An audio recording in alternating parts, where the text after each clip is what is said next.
Hi, Dory here with Boulevard Automotive Center. We're doing some BMW work. This is a 2007 BMW M5. It has the hydraulically, or I should say the computer hydraulically controlled clutch. I saw a couple things out there video-wise about removal. I saw a lot of just removals, but I didn't really see a whole lot of details. So, you know, take this, I'm not going to show a step-by-step how to remove these clutches or how to remove these transmissions. They're a basic manual transmission. There's really nothing crazy. They're actually a lot smoother because you don't have the shifter linkage to mess with. Everything's computer controlled and a few computer connectors, and that pretty much takes care of it. But what I am going to go over is some of the details for assembly of the dual clutch system, assembly of the throw-out bearing and the arm, and just a couple tips really just to kind of browse over kind of what else to look for here. So let's go. First things first, nothing really crazy for removal. You can get my light here. There we go. Nothing really crazy for removal. It's going to be a couple electrical connectors, a couple plugs, O2 plug, a little bit of wiring harness. There's really not a whole lot in these. The hardest part is going to have an extension long enough to reach from the back of the transmission all the way up to your very top bell housing bolts. Don't remove the top one, it locates the starter, but the side ones, and then there are two more. You'll see, look, going online, you can find a ton of pictures out there. There's really no big secrets there. So once you got the transmission down, this is basically what it looks like. Again, there's a ton of information and videos out there and pictures.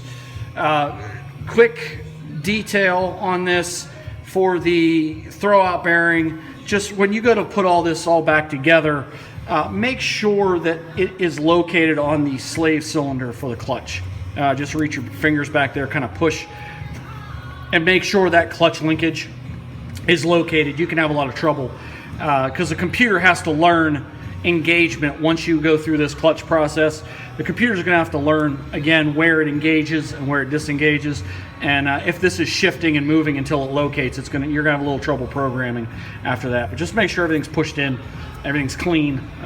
This is in great shape. We already replaced the throw-out bearing there. This is where the magic happens for the actual mechanical shifting. Then you have your slave cylinder, hydraulic pump, and then accumulator for the hydraulic pump system for the clutch slave cylinder. Quick note, CHF 11S oil for these. It's multi-use fluid. Everything from Mercedes-Benz convertible tops to Volkswagen convertible tops to Audi power steering fluid, BMW hydraulics. Pretty basic. I just like to top this off and make sure it's at the right level before we reassemble. It's going to save a little bit of trouble. I saw a little bit of leaking down on the bottom there. I replaced a couple crush washers. Should be good. Should be good to go. Now, moving up just the dual clutch system here. Read your directions. We use Sachs. They're fantastic clutches. We have good luck with them. The main things to remember here, main details, I didn't see a lot of people out there. You got two markings. You have these two up top here that line up. This is the pressure plate, and then the housing for the basically the housing of the dual clutch system. And then you have down on the flywheel, there's another white mark. It's actually right here. It's covered up by this ring. But you'll see when you pull this apart and you go to swap your clutch out, you're going to have a white mark somewhere on that flywheel ring. And this mark has to be 180 degrees opposite of it. These are balanced. They are balanced to the original OEM flywheel, and they have to be 180 degrees opposite of one another.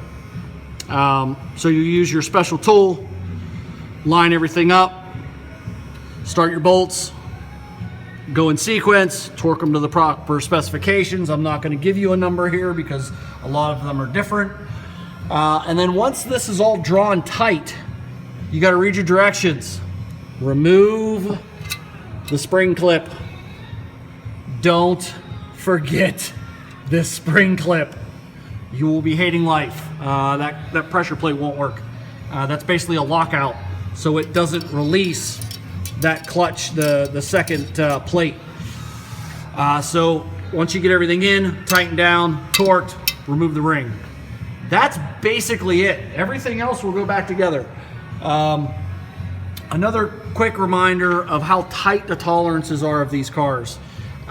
This is not your typical GM or Ford, or however I'll even say Toyota or Nissan mechanical transmission, where you can kind of bang this thing around and mess with the splines a little bit and eventually it'll slide in. You have to have these parallel.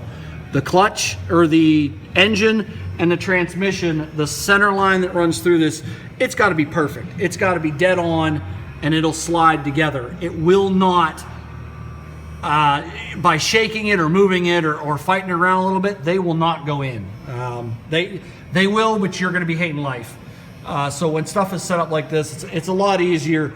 Take your time, line everything up. Don't force anything. You know, in my younger days, I've broken ears off transmissions. Anyone that tells you they haven't's a liar. Being young and dumb goes a long way, and you learn. So nice and easy. It will slide in. It will not fight you. If everything you did right by using the special tool to align this, and then setting everything up the right way, it should go together just fine. The only other thing that can give you a surprise are these dowel pins. Make sure you're aware of where they're at. I like to keep them in the block. I will actually move them from the transmission to the block. If they stay in the transmission, I'll actually put them back in the block. It's just something that I've just done over the years, and that way I always know. I'm never even putting a used transmission in. Someone forgets one of those dowel pins, and you're dealing with 3 dowel pins instead of 2, and they're hitting each other, not going in. It can be a tough day. So really with that, that's about it. While you have the clutch off, you pull the flywheel off, check the rear main. This needed one, we put it in. That's a whole different scenario. There's plenty of videos out there for doing rear mains on these too. And that's it. So I hope it was a little helpful. Have a good day. Enjoy.